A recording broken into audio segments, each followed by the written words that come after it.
आपके सामने गलत बात हो रही है। ये मैंने चंद हुकूक बयान किए, अगर आप पूरी फहरिस्त पढ़ें, मिसाल के तौर पर पीर के मुसल्ले पर पैर ना रखे, उसकी तहारत या वुजू की जगह पर तहारत या वुजू ना करे, मुर्शिद के बर्तनों को कभी भी इस्तेमाल में ना लाए, उसके सामने ना खाना खाए, ना पानी पिए, ना वुजू करे, हाँ इजाजत के बाद मुज़ायका नहीं, उसके रूबरू किसी से बात ना करे, बल्कि किसी की तरफ उसके रूबरू मुतवज्जे भी ना हो, जिस जगह मुर्शिद बैठता उस जगह पैर ना फैलाए, यानी पैर भी उस जानिब ना करे। मुफ्ती कामरान शहजाद ने फतावा रज़विया जिल्द 26 सफ़ा 581, 82, 83 पर जो एतराज़ात किए, अल्लाह के फ़ज़ल से मैंने 3 क्लिपों की सूरत में उसे जवाब दे चुका हूँ। और कामरान शहजाद ने मुर्शिद के हुकूक और आदाब जो फतावा रज़विया में बयान हुए उन्हें रद्द करते हुए इस हद तक गिर गया कि उसने उन आदाब का भी इनकार किया जिन आदाब को हम अपने असातिज़ा, अपने वालिदैन और अपने बड़े के लिए भी बजा लाते हैं। तो उनसे ऐसा तासुर दिया कि जैसे आला हज़रत ने मुर्शिद को मासूम साबित किया है। तो मैं आपके सामने वो आदाब पढ़ रहा हूँ और कामरान शहजाद और इसके मानने वालों से ये गुजारिश कर रहा हूँ, कम अज़ कम आपने उन आदाब को अपने किसी बड़े, अपने वालिदैन या अपने असातिज़ा के लिए हरगिज़ बजा नहीं लाना है। वो आदाब और वो हुकूक जो एक आम बुज़ुर्ग या एक बड़े बंदे के लिए बजा लाते हैं, इन्होंने उस पर भी एतराज़ किया। तो हमें वो शेर याद आया कि खुदा जब दीन लेता है तो अक़लें छीन लेता है।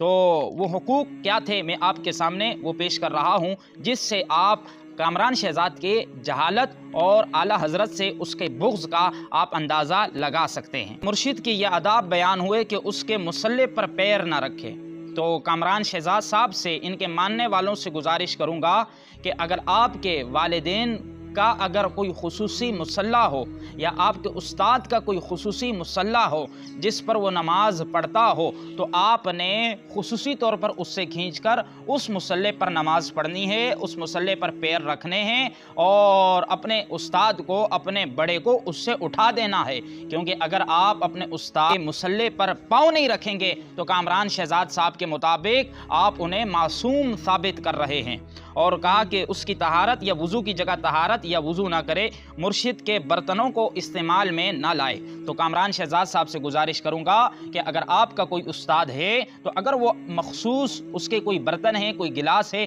जो उसके पास पड़ा है और उसमें वो पानी पीता है, और दूसरा गिलास अगरचे मुयस्सर हो लेकिन आपने अपने उस्ताद से वो गिलास खींच कर उसी में पानी पीना है, क्योंकि अगर आप उसमें पानी नहीं पिएंगे, वो इस्तेमाल नहीं करेंगे, तो आपके बकौल आपका उस्ताद, आपका वो बड़ा मासूम साबित हो जाएगा। तो कामरान शहजाद साहब के शागिर्द भी ऐसा ही करें कि अपने उस्ताद के बर्तन को खींचकर उसी को उठाकर इस्तेमाल करें, क्योंकि अगर इस्तेमाल नहीं करेंगे तो कामरान शहजाद साहब ने इन आदाब को पढ़कर यही तासुर दिया है कि जैसे आला हज़रत ने मुर्शिद को मासूम साबित किया और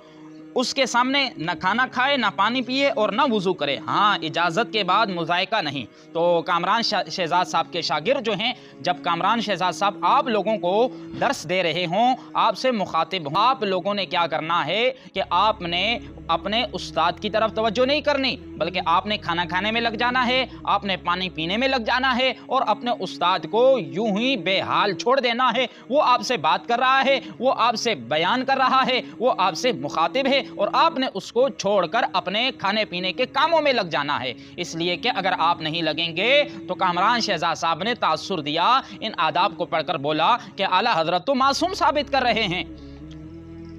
और उसके रूबरू किसी से बात ना करे, बल्कि किसी की तरफ मुतवज्जा भी ना हो। तो कामरान शहजाद साहब के शागिर्दों ने हरगिज़ ऐसा नहीं करना है। जब कामरान शहजाद साहब आपसे मुखातिब हों, आपसे गुफ्तगू कर रहे हों, तो आपने जानबूझकर उनसे तवज्जो हटा लेनी है, रुख हटा लेना है, उनकी बात नहीं सुननी, वरना कामरान शहजाद साहब के बकौल कामरान शहजाद साहब को आप लोग मासूम साबित कर देंगे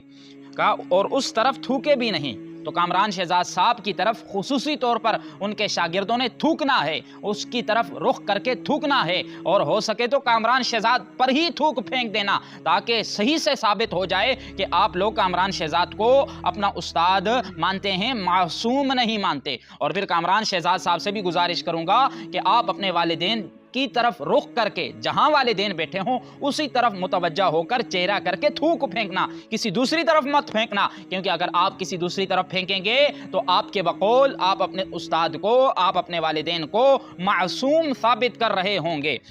تو ان حقوق اور ان آداب پر کامران شہزاد کا اعتراض کرنا اس بات کو واضح کرتا ہے کہ یہ اعلیٰ حضرت زیدہ مجدہ سے بغض رکھتا ہے، اس بات کو واضح کرتا ہے اعلیٰ حضرت زیدہ مجدہ پر بے جا اعتراضات کرتا ہے جس کی کوئی بنیاد نہیں ہوتی، حالانکہ ہمارا دین وہ دین ہے کہ جو ہمیں اپنے بڑے کے آداب کا درس دیتا ہے، جیسا کہ نبی کریم صلی اللہ علیہ وسلم کا فرمان عالی شان ہے وَقِّرِ الْكَبِيرَ وَارْحَمِ الصَّغِيرَ تُرَافِقْنِي فِي الْجَنَّةِ۔ نبی کریم صلی اللہ علیہ وسلم نے ارشاد فرمایا بڑے کی تعظیم کرو، چھوٹے پر شفقت کرو، فرمایا تمہیں میری جنت میں رفاقت حاصل ہوگی۔ تو نبی کریم صلی اللہ علیہ وسلم کے حکم کے مطابق بڑوں کی تعظیم کرنا اور چھوٹوں پر شفقت کرنا یہ انتہائی پسندیدہ عمل ہے اور نبی کریم صلی اللہ علیہ وسلم کی جنت میں رفاقت حاصل کرنے کا ایک عظیم ذریعہ ہے۔ لیکن جب اولیاء کرام سے، بزرگان دین سے بغض ہو جائے تو پھر اس طرح کے عام سے آداب بھی بندے کو غلط نظر آتے ہیں اور یہ لگتا ہے کہ جیسے مرشد کو یا کسی بڑے کے لیے اگر ان آداب کو مان لیا جائے تو اسے معصوم ثابت کیا جا رہا ہے۔ تو بحمد اللہ تعالی ہم نے یہ 4 کلپ کی صورت میں کامران شہزاد کو دندان شکن جواب دیا ہے۔ انشاءاللہ العزیز اس سے اس کے بے جا اعتراضات بالکل رفع دفع ہو جائیں گے اور دعا ہے اللہ عز و جل سے کہ ہمیں یوں ہی اپنے بزرگان دین پر لگائے گئے بے جا اعتراضات کے تسلی بخش جواب دینے کی توفیق عطا فرمائے۔ وما علی الا البلاغ المبین۔